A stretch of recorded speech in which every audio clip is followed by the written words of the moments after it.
Practice session here this fourth weekend of the DTM 2020 season, as we look forward later in the weekend to the 7th and 8th rounds of this championship.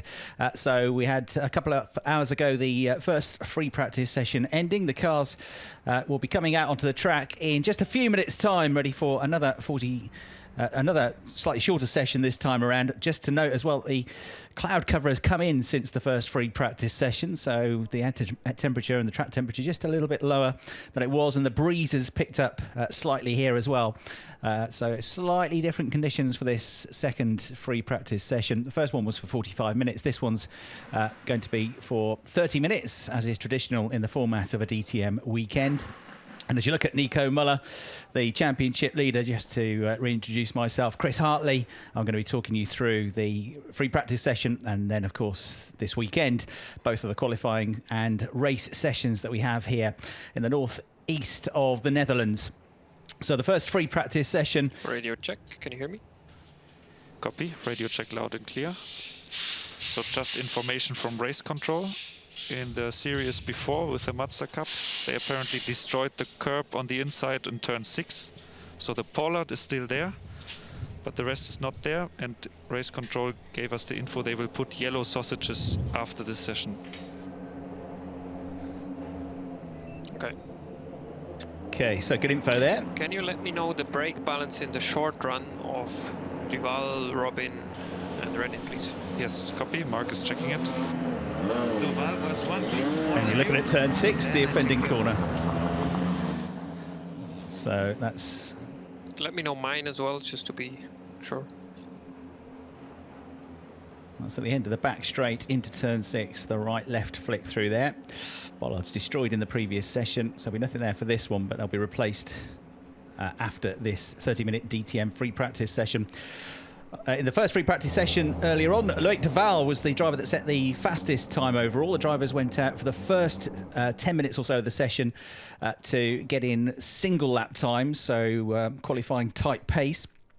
And then the rest of the session was given over to longer runs, with some of the drivers getting up to 20 lap runs in to see how the handling of the cars and the tyre wear in particular fared during a longer race-type simulation. Not quite as long as they'll get in a race, but sort of 2/3 of a race distance they were doing.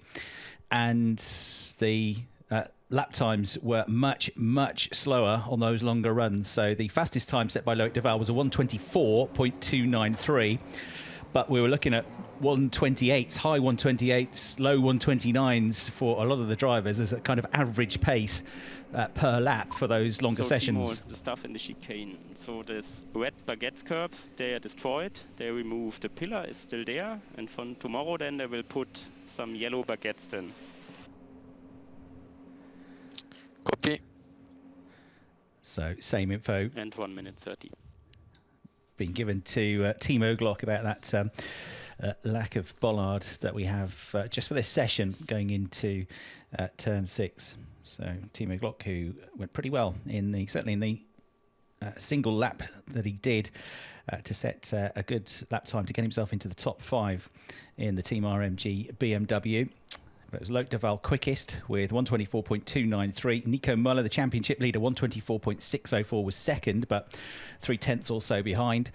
Robin Freins, who's the driver with most poles this year, but still looking for his first DTM win here in his home country, was third quickest in free practice 1, 1:24.689. Just under 0.4 away from Loic Duval's best time of the session. And René Rast, the reigning champion, was also in the 1:24s with a 1:24.851, but just over half a second away from Loic Duval's time. Everything in terms of one lap performance, data compare, everything is fine, sorted. Good. Let me know if you need more info. Okay. And as I say, we had Timo Glock as the best of the BMWs in 5th place, and his best time was just outside the 1:24s, 1:25.067. Philip Eng, 1:25.155. 6th, 7th, Jamie Green, 1:25.155. Marco Whitman was 8th. Sheldon van der Linde was 9th in the session, and to complete the top 10 was Jonathan Aberdeen, with Lucas Auer 11th, Ferdinand Habsburg 12th, Mike Rockenfeller 13th, Kubitsa was 14th, Scherer was 15th, and Newey was 16th as the cars are released out onto the circuit. But it's perhaps the longer runs that is the real area to look at. we get the data through at the end of each session, so I spent a bit of time going through the breakdown of laps for some of the key competitors on those longer runs. So Nico Muller, the championship leader, looked like he was faring pretty well. He looked like a little bit quicker when we were counting the laps through than his two closest rivals in the championship, René Rast and Robin Freins, and so that proved to be, although he did slightly fewer laps. So Robin Freins and René Rast both did 20 laps in the end, and Nico Muller did a 17-lap run. Now his best lap on that run, which was his first lap, was a 1:27.767, and his last lap was a 1:29.4, so 1 3/4 seconds slower than his very best lap, as you'd expect, losing time as the tyres got worn. His average lap time, though, this is the thing to look at, was a 1:28.729, and that was a second quicker than both Robin Freins and René Rast managed for their average lap times. Slightly skewed because he had one very bad lap, a 1:34. So I've taken that out of the equation, and we didn't see what happened on that lap, whether he had a moment or whether he got held up in traffic or what, but that was a bit of an anomaly. So I took that one out of the equation, and his average was 1:28.729 Muller, whereas Freins' average was 1:29.8, and 1:29.8, a few hundredths quicker for René Rast. So Rast and Freins were pretty equal, but Muller was a second quicker. And on his kind of level was Philipp Eng, who was going well as well. He did 18 laps in the BMW, and his best was a 1:27.166, which was a couple of tenths quicker than Robin Freins' best lap, and it was more than half a second quicker than Muller's best lap. And by the end of the session, he was still in the 1:29s, a 1:29.729. Not quite as quick as Muller was at the end of his session, but much quicker again, almost a second quicker than Rast and Freins. Of the four, Freins actually set the quicker lap, which was his second lap, a 1:27.3. But he dropped down into the low 1-minute 30s by the end of his session, and Rast had dropped down to the low 1-minute 30s as well. They were almost matching each other's lap times all the way through the session, so there was nothing between them. Muller was quicker on average and his best lap, and lost less pace at the end of the session, and Eng was pretty much on a par with Muller. So on board with René Rast now. He was on the podium here last year, the first DTM visit to this cathedral of motorcycle racing, just a few kilometres away from the city of Assen, which is famed for this area of the Netherlands, is famed as the biggest region for road cycling. There's a road cycling events held here over the course of the years, and of course motorcycling and MotoGP in particular, and World Superbikes, very much at home here at Assen. But it's a circuit which suits the DTM cars well. Now look at the sparks flying here from Jonathan Aberdine's BMW. Now this was something that was in conversation in the first free practice session after the drivers came back in after their initial runs. There were lots of conversations between drivers and engineers about how much the cars were bottoming out. Something that improved as the laps went on, because for two reasons really. The tyres got hotter the more they were used, and so the pressures go up, the track just gets that little bit further away from the bottom of the car, but also of course because the cars get lighter with less fuel load on board. But certainly at the start of the session, that first session in particular, there was a lot of sparks coming from the bottom of the cars. Looks great, but it's not necessarily ideal for the cars, and it also of course creates some drag and some friction, and some imbalance can throw the car out if you get a particularly bad section where it bottoms out. So if you weren't with us for the first free practice session, just to reiterate the fact that this circuit was resurfaced at the start of the year before lockdown in February. Wasn't used very much after that because the season had only just sort of got going when lockdown happened. And the feedback is that the circuit is much quicker than it was, but also it is really eating up the tyres. And if you look at those average lap times from the longer runs, the sort of 20-lap runs that the drivers were doing, where they are averaging, well, the best of them averaging 1:28.7, say, but the best lap time was in the 1:24s when they were going for single lap pace, Robin Fry setting, Loic Duval setting a 1:24.2. Then you're looking at 4 to 5 seconds a lap slower in race pace. Now, 4 to 5 seconds a lap, you start thinking, well, 6, 7 laps, that's, you know, if you can keep that pace up, that's maybe pushing 25, 30 seconds quicker that you'll be than if you have to manage the tyres. So does it then become worth thinking about an extra pit stop? I do wonder if we're going to see some two-stop strategies in the race tomorrow, given the difference that there seems to be. You can go quick, but you won't go quick for long. So certainly the drivers seem to be setting themselves, along with their race engineers, and we heard them talking about it over the radio, setting themselves target lap times. So Robin Fry's on a quick lap here, the quickest so far, and the first into the 123s this weekend is once again Loic Duval, who's done a 123.918. Looks like they're going again for single lap pace. Robin Fry's there looks like he's going to go to the top of the times in his home country. Wait for him to cross the line, and sure enough, a 123.547, easily the quickest lap of the weekend so far. So we're now pushing a second lap quicker than the pole time from last year, which is super impressive, and a lot of that I think is, well, partly of course to do with the cars, the conditions, but also to do with the fact that we've had this circuit resurfaced. Some of the bike races apparently we're talking a couple of seconds a lap quicker. That's obviously different to cars, but it seems to be bearing out here that it's going to be at least a second quicker. René Rast's pole position time for race 2 last year was a 1:24.8, so we're 1.3 seconds quicker than that. Muller's gone into the 123s as well with a 123.750. Duval was quickest, he's now third on a 123.918. Philippe Engu's looking strong, best of the BMWs thus far, 124.411.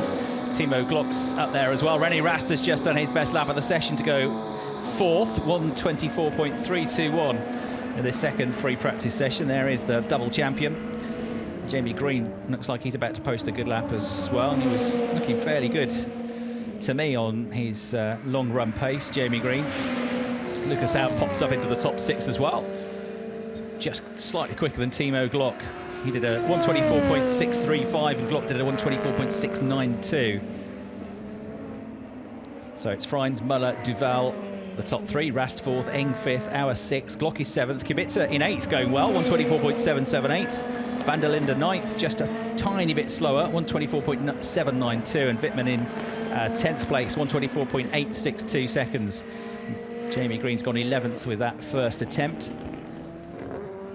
Whitman and Aberdeen have both come into the pits. There is Jamie Green. And is he pushing on still in this first sector of the next lap? We'll find out. I think he's backed off a bit. More cars coming into the pits. They won't be able to do as long a run as they did with their long runs in free practice 1, as it's a much shorter session. But I suspect there will still be some work done on slightly longer runs, maybe 7-8 lap runs. Ooh, attacking the curbs and going a bit wide there was Whitman.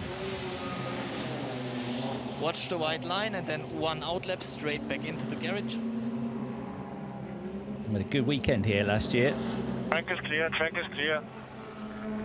A win and a second for Marco Whitman in 2019. Pole position for one of the races as well. BMW not quite back in the mix in terms of points in either drivers or brands or teams championships, but certainly a huge boost for BMW with that 1-2 finish, their first win of the season, coming last time out around the Lausitzring, with Lucas Auer snatching victory from Timo Glock on the very last lap of the race.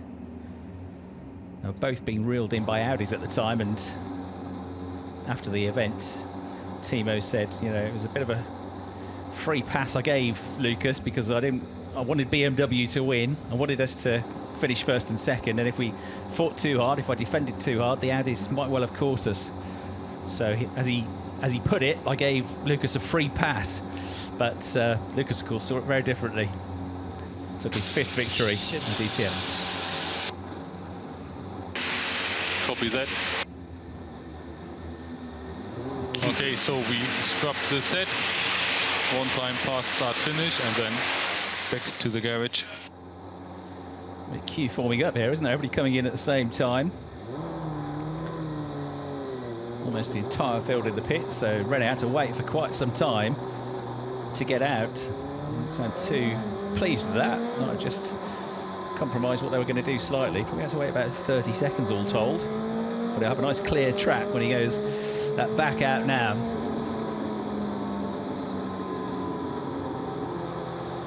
So slightly cooler than it was for that first free practice session.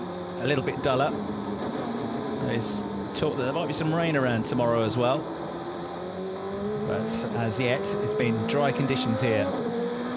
Pretty warm September, and you can see René Rast with this onboard camera just above the windscreen, placed centrally, the windscreen wiper flapping around just in the middle of the shot there, just weaving around to try and build up a bit of heat in the tyres. Not too aggressively, you don't want to get too hot too quickly and then damage the surface of the tyre, so there's a whole system they go through to get that done properly.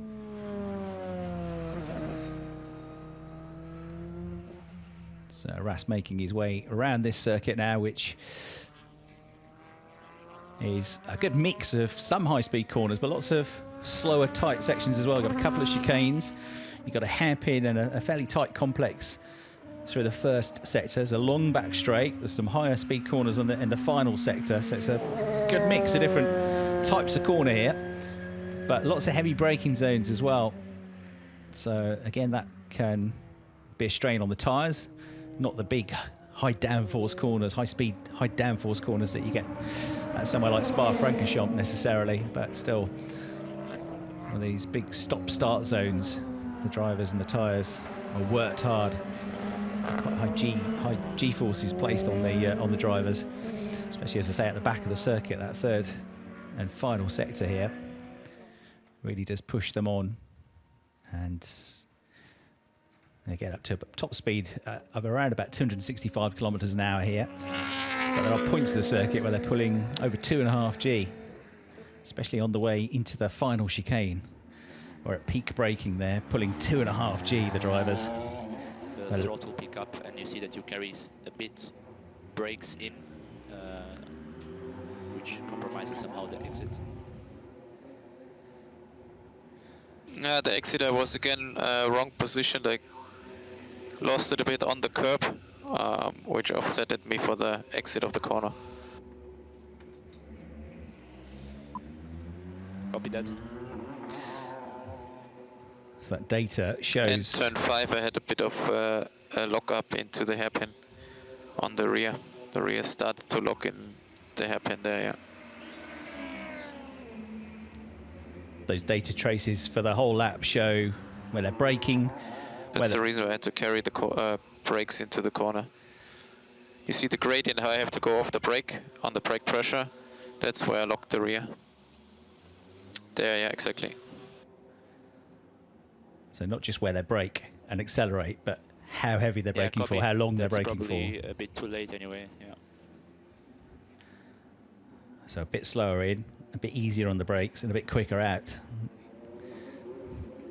Just trying to nail these just tenths of a second, less than that, hundredths of a second, to make the difference in DTM between being right at the front or in the middle somewhere, with it being so evenly matched.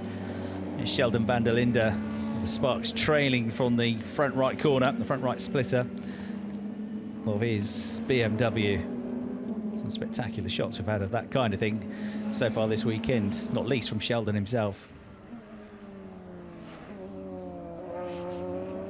At the end of the pit lane there, just beyond it, is Philippe getting ready to go out, waiting for a gap, as on the way into turn 1 comes the driver that's quickest in free practice 1, Loic Duval, the former Le Mans winner, and the driver currently running in 8th place in the championship standings. Just the one podium finish so far in 2020. That was in the very first race at Spa, although that wasn't that long ago, was it, with this compressed season that we've had with visits to Spa, back-to-back weekends at the Lausitzring, first on the sprint version of the circuit, then on the slightly longer Grand Prix version of the circuit, and now here to Assen before, and this is the first of a triple header as well. here at Assen this weekend, and then back-to-back weekends next weekend and the one after at the Nürburgring, again with different layouts being used for each of those race weekends. Then it's a bit of a slight gap before October brings back-to-back meetings at Zolder in Belgium, which is home to the first ever DTM race meeting. Zolder back on the calendar these days, and a double-header there before the season finale, which will now be in November after the late start to the season due to the pandemic at Hockenheim.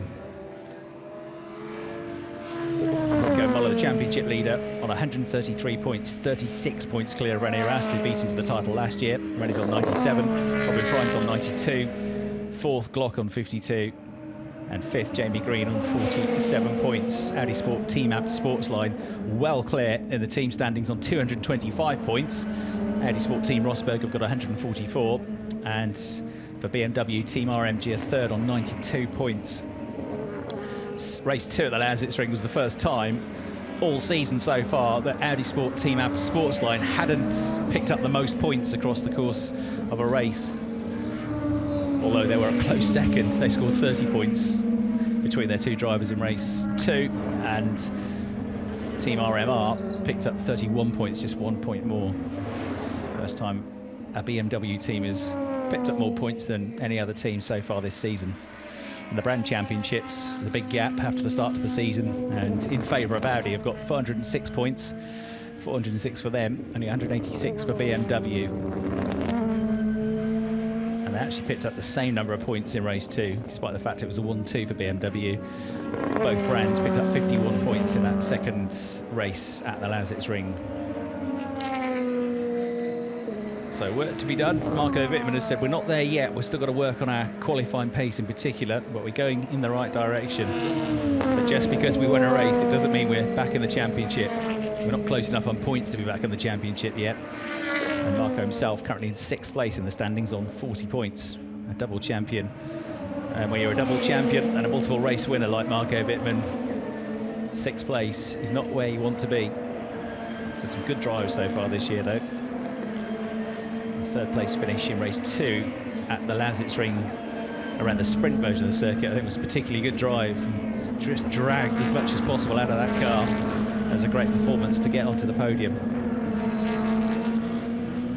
So, track getting busier now. We've got, what, 12 minutes or so left to go in the session. We've got Robin Freins having set the best lap in what I think will be, that will probably be it now, if they follow the normal style of going for a quick lap early on and then concentrating on longer runs for the rest of the session. I think it's probably going to be Robin that goes into tomorrow with the knowledge that he set the fastest lap of the weekend so far, a 1:23.547. Riding on board with Lucas Auer then, as I say, picking up his 5th career DTM race victory with that win last time out at the Lausitzring. Very good drive it was too from Lucas, and perhaps a bit of a surprise that it was Lucas that was up there. Had a particularly good weekend at the Lausitzring the weekend before, but the 25-year-old Austrian drove well, and has got a good record at Lausitzring as well. It's where he got his first ever win in DTM in 2016. He was a winner there in 2017 as well, and now in 2020 on his return to the championship after racing predominantly in Super Formula last year. Show the pit board for your reference. Okay. Just brightening up a bit now overhead. You can see from the camera there a little bit of grey cloud in the background, but sun's starting to break through now. Yeah, I can see good. Right, on board then with Lucas Auer as he makes his way through turn 1 into Magic, and then down to 2nd gear for this sweeping right-hander. You pretty much come back on yourself. It's like a wide arcing hairpin through Ossenbroken.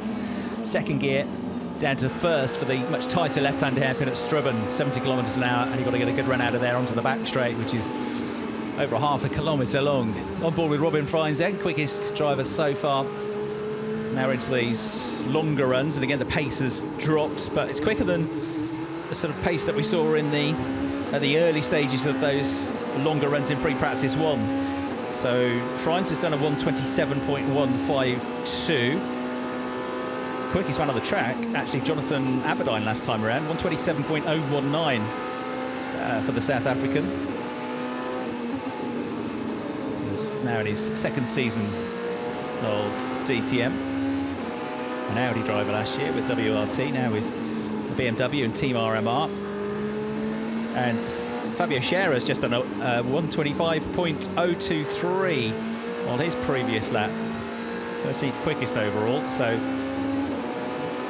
he's the driver still going for quick single lap times by the looks of it. From the next lap you can use DRS and push to pass. 6th gear, 265 kilometers an hour he was touching there. Down to 3rd gear, attacking that final chicane through Geert Timmerbocht. 125 kilometers an hour or so through the chicane. 1/10 quicker than Nico. And now heading Robin Freins on the way into turn 1 at Harwacht, 3rd gear corner that, to begin a new lap. So that lap time was a 127.124. Muller's last lap time was a 127.204. Yellow flag turn 3. Duval's about half a second slower, 127.730. Yellow flag at turn 3. Okay, I saw green you passed again. it. It's green now, green. Yeah, got it. It was Timo. Yes, I just wondered, Timo's the one ahead of him. It's Timo Glock at a moment, I think. 127.004 for René Rast, so he's now, of the drivers on a longer run, he's the quickest as ever. René thinking about everything, going through every ounce of data to try and improve the car over the course of the weekend. Robert Kubitsa getting out of the way of Robin Freins' Audi there.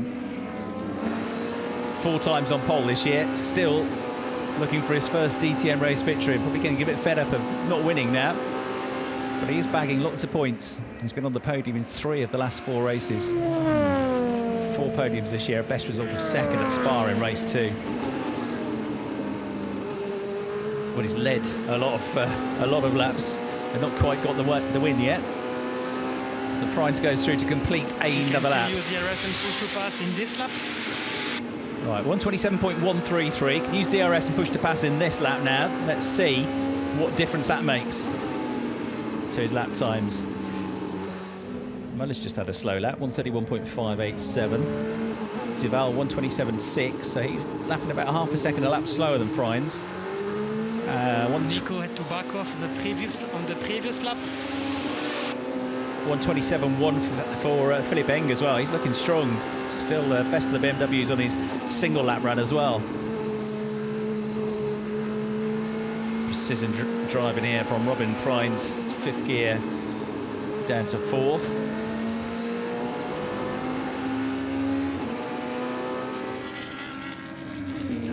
And the first sector was pretty quick actually, 34.198 seconds. So I think this is going to be, if he keeps it up, a fair bit quicker than the previous lap, which is 127.133. Maybe matching his 123.5 from earlier on, but yeah, it looks good. No more DRS and push to pass. So get right down now for that final chicane. 3rd gear, using the curves, but not too aggressive. Over the line he goes. Was quicker, it wasn't hugely quicker, it was a 10th quicker, 127.042. Good lap though from Robin Freins. So this longer run pace, he's looking good. So is René Rast, he's just done a slightly quicker lap on the previous one, 126.954. There's been nothing between those two so far in their longer run pace at least. Freins and Rast, very, very evenly matched. Muller though, 126.5 last time around. Balloon feeling is coming back. What was that? This balloon feeling. Okay, quite happy with the balance of the car as it goes on. As I say, he was able to keep pretty steady pace throughout the course of his longer run in free practice 1. Times didn't drop off hugely, but they are again 3 to 4 seconds a lap slower than their absolute single lap best pace that we've seen at the start of the session. And over 10 laps that becomes 30 to 40 seconds, and that's the time it takes to do a pit stop. So then you start thinking, should I go for it, push hard, tyres go off, but I'll have to do another stop. It's going to be tight, actually. Some interesting variants of strategy, I reckon, in the races this weekend, if that is, they're both dry weather races. So last lap, so 128.8 for Freins, 120, that was a slower lap, 127.1 for Muller, but Freins has been doing low 27s as well. But Rast 126.7, that's his best of this longer run so far. And we have seen Muller in the mid 126s also. He seems to have just had the edge over Freins and Rast, who are evenly matched so far on the longer runs. And certainly at the moment on the single lap pace as well. About half a second, on average, about half a second a lap quicker than Rast and Freins. It was more than that, as I say, it was a second on average on that longer 20 laps stint that he did in free practice 1. Back with René Rast on the attack. You're right on board with him now. 34.3 through the first sector, which is a second quicker than Freins through the same sector. The first sector takes in the first complex up to the entrance to turn 6 at the end of the back straight. Sector 2 takes in turns 6, 7, 8, 9, 10, 11, and then the final sector fairly short through that last few turns through Ramhoek and towards the chicane at Geert Timmerbocht. The middle sector you've absolutely got to get right. Looking like a good lap from René Rast though. 126.951 his last lap time. So again, dipping under the 127s.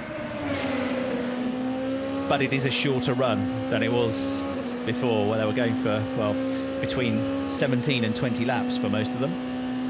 Not going to get that sort of run in here, but they might get a dozen laps in maybe. Into the final 3 minutes of the session then. Who else is looking quick? Marco Whitman actually, 126.893, and Jamie Green, 126.855 on their previous laps. As quick as anybody's going currently. You've got Rast and Muller, who've both been in the sort of mid to high 126s as well, and that's about it. Everybody else 127s, 128s. There's the track map showing the position of Nico Muller, who you ride with now. About to make his way through that 6th gear, left-hander Ramhoek, 2.5G, and then on the brakes, more G-force as they brake to 2nd gear for the final right-left chicane.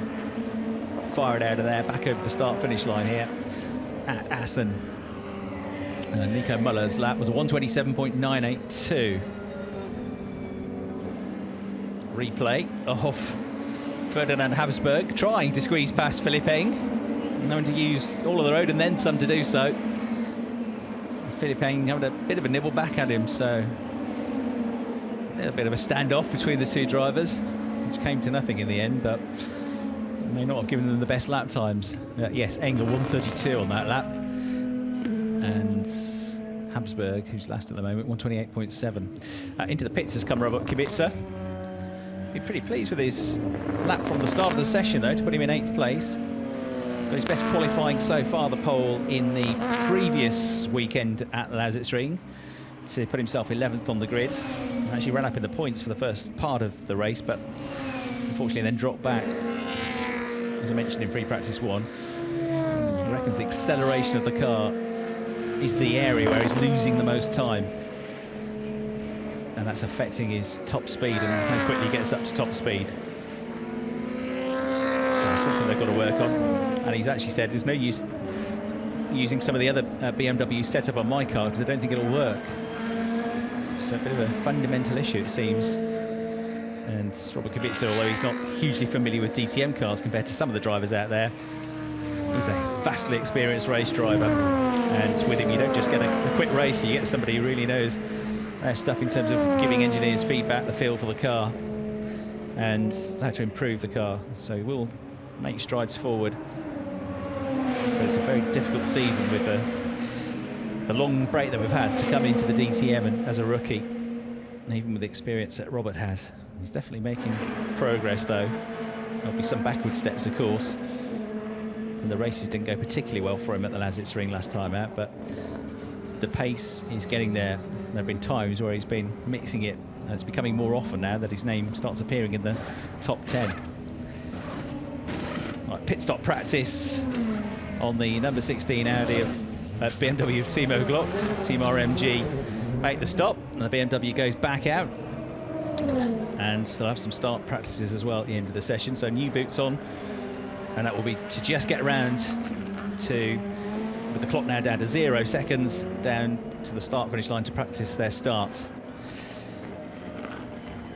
So looking like Muller maybe not having such an advantage on the longer run than he had in the first free practice session. Early on in that run, he was definitely quicker by about half a second a lap than Rast and Freins. But as it went on, their pace got a little bit quicker, if anything, and his went down. So not much between them in the end. Philippeng looks like he's going to be up there again, looking at his long run pace. But yeah, Muller would say still probably just has his nose in front on the long run pace, but it's certainly not by a second. Sort of mid-race, mid-distance run, I suppose we could call that. Not the 20 laps they had earlier. They've already done 16, 17 laps, most of them, and a few of those were in the very early part of the session where they were going for one gun lap time. So yeah, about a dozen laps probably for most of them on those long runs, or longish runs. It looks like about 12 laps, and then the tyres definitely start to fall off. All good information when they're trying to decide, as we look at what's left of the markers at turn 6. The bollards at turn 6 been wiped out a bit more, the remaining one. All good info for deciding your pit stop strategy for the races to come this weekend. Sheldon van der Linde, 10th in the standings at the moment. Points finishes in 4 of the 6 races so far, and a best of 2nd. The 3rd race of the season at the Lausitzring. Very, very good drive from Sheldon. Getting his maiden podium in the DTM. I think there'll be plenty more to come as well from the South African. So lining up for their practice starts here at Assen. Next time they get to do this will be for real in the race tomorrow afternoon.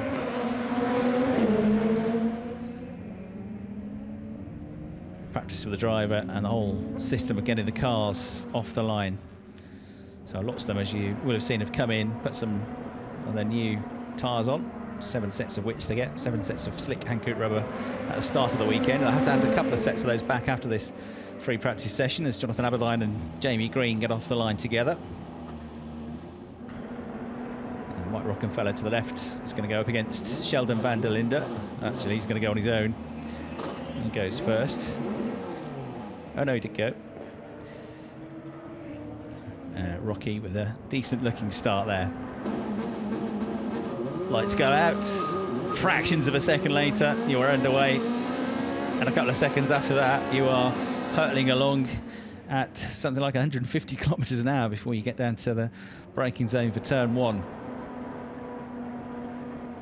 A half dozen or so cars to have their practice starts. Marco Whitman, the 2-time champion, there's just one of the 2 drivers that's got underway. You see Robert Kubitsa and Loic Duval just ahead of that low slung onboard camera on Nico Muller's car. Nico is yet to finish out of the points this season. 3 wins, 2 seconds and a 5th so far, giving him a 36-point advantage. But there are 56 points available each race weekend. And we're still only a third of the way through the season.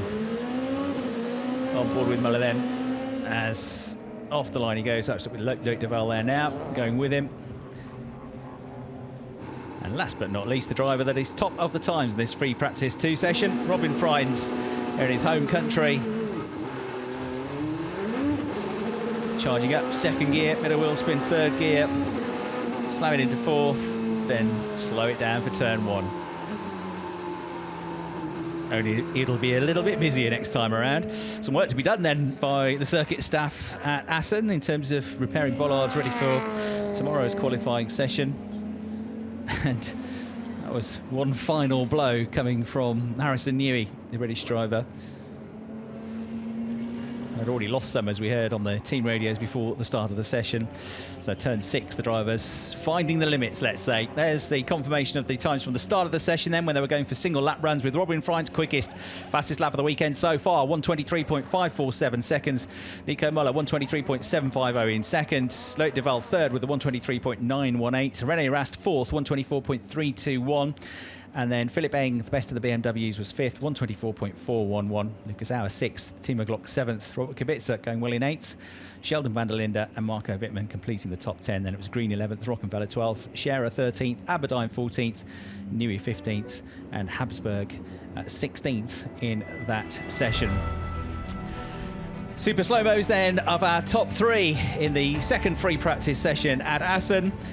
Loic Duval, who was quickest in FP1, 1:23.918 seconds. A couple of tenths quicker than him was Nico Muller, 1:23.750. The team that lead the team standings, Audi Team AB Sportsline. And 2 tenths quicker than him, with the best time so far this weekend of 1:23.547 on his home circuit, Robin Freins. And that concludes the action for this first day here at Assen. 2 free practice sessions done, lots of data gained, lots still to be thought about as we look forward to qualifying and race 1 tomorrow. Hope you've enjoyed our coverage of free practice from me, Chris Hartley, and the team. Thanks for watching, and we'll speak to you again tomorrow for race day. Bye for now.